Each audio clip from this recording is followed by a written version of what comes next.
فينال، هذه فينال مش دومي فينال ولا كاردو فينال، هذه مباراة نهائية ضد منافس محترم. قبل الماتش يمكن نقول لك 2 بلاش نتيجة بوتيتر تقدر ترضينا، ولكن بعد الماتش وعدد الفرص اللي خلقناها ما نعرفش الاخصائيين يقرروا اسكو عندنا ضربات جزاء ولا، ولكن الحقيقة قلقنا الادفرسير وحطيناه معناها اون دونجي ديما، ما خليناهوش يلعب مرتاح، ما فماش فرص ظاهرة اليوم هما.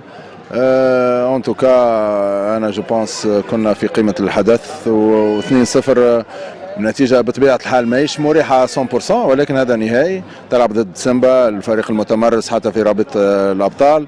الحمد لله اليوم نطوي صفحه، ناخذوا نهار راحه ومن بعد نستعدوا كما يجب مباراه العوده ان شاء الله. هذا العام ربما الهدف ورفع كأس البطولة خارج القواعد، وربما تعويض خسارة اللقب العام الماضي أمام الزمالك المصري.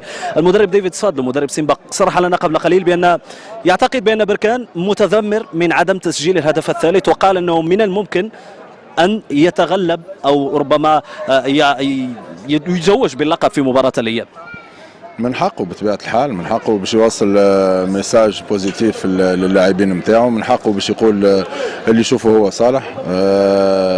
بطبيعه الحال 2-0 بالنسبه لهم يمكن يقدروا يرجعوا في النتيجه بالنسبه لهم، ولكن بالنسبه لنا الامور تختلف. اون فا ديفوندر معناها لي شانس نتاعنا جوسكو بو، تعرف خاصه انه تسجيل هدف يعني الكثير بالنسبه لنا. غادي ان شاء الله نركزوا على النقطه هذه. شكرا لك معين، شكرا لك.